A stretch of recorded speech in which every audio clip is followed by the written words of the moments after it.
SC వర్గీకరణతో పాటు మాదిగలకు మంత్రి వర్గంలో స్థానం కల్పించడానికి కూడా మాదిగల అమరుల త్యాగాలే ప్రధాన కారణమని ఎంఆర్పీఎస్ రాష్ట్ర అధ్యక్షులు వంగపల్లి శ్రీనివాస్ స్పష్టం చేశారు.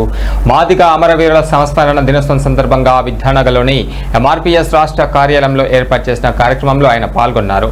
ఈ నేపథ్యంలోనే వంగపల్లి శ్రీనివాస్ మాట్లాడారు.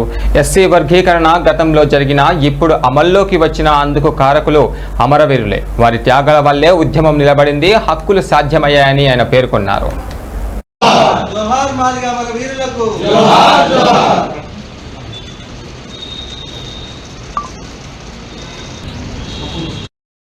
వర్గీకరణ సాధించినామంటే ఇది మాదిగా అమరుల వెళ్ళమే త్యాగ ఫలితంగా ఈ సందర్భంగా మేము గుర్తు చేస్తున్నాం. అందుకోసమే చనిపోయిన అమరుల కుటుంబాలను ఆదుకోవాలని కూడా మేము ప్రభుత్వంపై కూడా డిమాండ్ చేయడం జరిగింది. ఆ డిమాండ్ మేరకే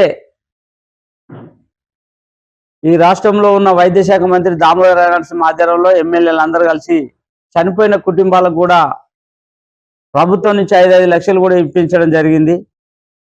భవిష్యత్తులో కూడా ఈ అమరులకు ఇంటికొక ఉద్యోగం ఇవ్వాలని కూడా మేము డిమాండ్ చేసినాము. ఒక ఇల్లు ఇవ్వాలని కూడా మేము డిమాండ్ చేసినాం. ఎందుకంటే ఇలా వర్గీకరణ జరిగిందంటే అది అమరుల త్యాగ ఫలితమే.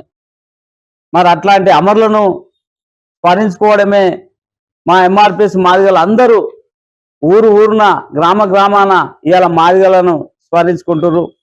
ఇలా వాళ్ళే లేకపోతే ఈ వర్గీకరణ జరగపోవు. అందుకే వాళ్ళ త్యాగాలే ముఖ్యమనే ఉద్దేశంతో ఖచ్చితంగా వాళ్ళను ఇవాళ మేము స్మరించుకుంటున్నాం.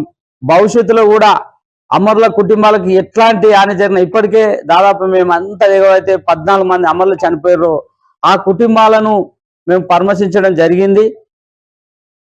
మొదట టీఆర్ఎస్ ప్రభుత్వంలో ఉన్నప్పుడు కూడా చనిపోయిన కుటుంబాల ప్రభుత్వం ఈ ఉద్యమాన్ని గుర్తించి అధికారికంగా కూడా మేము కొంత అమౌంట్ ఇప్పించడం జరిగింది. తర్వాత మళ్ళీ వర్గీకరణ జరిగినాక కూడా ఆ కుటుంబాలను పిలిచి కూడా మేము మా ఎంఆర్పీఎస్ డిమాండ్ మేరకు కూడా వాళ్ళని గవర్నమెంట్ గుర్తించడం జరిగింది. ఇంత